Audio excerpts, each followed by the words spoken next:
ഇന്ന് നമ്മൾ കാണാൻ പോകുന്നത് ഈസി ആയിട്ട് ഏറ്റവും ഈസി ആയിട്ട് സിബ് അറ്റാച്ച് ചെയ്യുന്ന ഒരു മെത്തേഡാണ് കേട്ടോ. അപ്പോൾ നിങ്ങൾ ട്രൈ ചെയ്ത് നോക്കുക. അതുപോലെ തന്നെ വീഡിയോ യൂസ്ഫുൾ ആണെങ്കിൽ എല്ലാവർക്കും ഒന്ന് ഷെയർ ചെയ്യണം കേട്ടോ. അപ്പോൾ അതിനായിട്ട് നമ്മൾ 2 പീസ് തുണി എടുത്തിട്ടുണ്ട്. അതിൻ്റെ റോങ് സൈഡാണ് 2 സൈഡിലും പുറത്തേക്ക് വരുന്നത്, ഉള്ളിലാണ് നല്ല പീസ് വരുന്നത്, നല്ല വശം വരുന്നത്.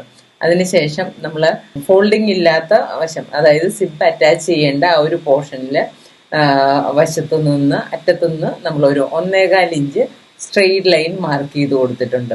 എന്നിട്ട് നമ്മൾ അതിലൂടെ സ്റ്റിച്ച് ചെയ്യാണ്. സ്ട്രെയിറ്റ് ആയിട്ട് തന്നെ സ്റ്റിച്ച് ചെയ്തെടുക്കുക. അതിനുശേഷം നമ്മുടെ അറ്റാച്ച് ചെയ്യേണ്ട സിബിനെ നമ്മൾ താഴത്തെ ഈ 1.25 ഇഞ്ച് തയ്യൽ തുമ്പായിട്ടാണ് കിടക്കുന്നത്. അപ്പം ആ തയ്യൽ തുമ്പിൽ അടിവശത്തുള്ള പീസിൻ്റെ തയ്യൽ തുമ്പ് ഒന്ന് ഫോൾഡ് ചെയ്തിട്ട് നമ്മൾ സിബിൻ്റെ ഒരു സൈഡിലേക്ക് അറ്റാച്ച് ചെയ്ത് കൊടുക്കണം. അറ്റാച്ച് ചെയ്ത് കൊടുക്കുമ്പോൾ നമുക്ക് എത്രയാണോ ഓപ്പണിങ് വേണ്ടത് അത്രത്തോളമാണ് നമ്മൾ ആ ഒരു അറ്റാച്ച് ചെയ്ത് സ്റ്റിച്ച് ചെയ്ത് കൊടുക്കുന്നത്.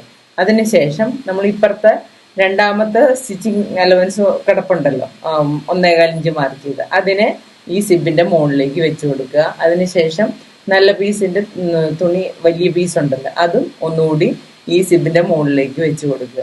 അതിനുശേഷം നമ്മൾ 1 ഇഞ്ച് അകലത്തിൽ മുകളിൽ നിന്ന് സിബിൻ്റെ മുകൾ വശത്തുനിന്ന് താഴേക്ക് സ്റ്റിച്ച് ചെയ്ത് പോരുക. സ്റ്റിച്ച് ചെയ്ത് പോരുമ്പോൾ നമുക്ക് എത്രയാണോ ഓപ്പണിങ് നമ്മൾ ആദ്യം സ്റ്റിച്ച് ചെയ്തിരുന്നല്ലോ, അത് തന്നെ ഒന്ന് മാർക്ക് ചെയ്ത് കൊടുത്തിട്ടാണെങ്കിൽ നമുക്ക് ഈസി ആയിട്ട് അവിടെ ആ ഒരു സ്ക്വയർ പോർഷൻ കൃത്യമായിട്ട് സ്റ്റിച്ച് ചെയ്തെടുക്കാൻ പറ്റും കേട്ടോ. അപ്പോൾ അതുപോലെ സ്റ്റിച്ച് ചെയ്തെടുത്തു കഴിഞ്ഞാൽ നമ്മുടെ പണി കഴിഞ്ഞു. ഇനി ഒരു കാര്യം കൂടി ചെയ്യാനുള്ളൂ. അത് നമ്മുടെ നൂലഴിക്കുന്ന സീം റിപ്പർ ഉണ്ടല്ലോ, അത് ഉപയോഗിച്ചിട്ട് നമ്മൾ ആദ്യം സ്റ്റിച്ച് ചെയ്ത ആ ഒരു ലോങ് സ്റ്റിച്ചിനെ ഒന്ന് അഴിച്ച് കളയുക, ഈ സ്ക്വയർ പോർഷൻ്റെ ഉള്ളിൽ വരുന്ന ആ ഒരു പോർഷൻ. അപ്പം അത് അഴിച്ച് കളഞ്ഞു കഴിഞ്ഞാൽ നമ്മുടെ സിബ് വെച്ച് കഴിഞ്ഞു. നല്ല നീറ്റ് ആൻഡ് ഫിനിഷിങ്ങിൽ നിങ്ങൾക്ക് സ്റ്റിച്ച് ചെയ്തെടുക്കാം.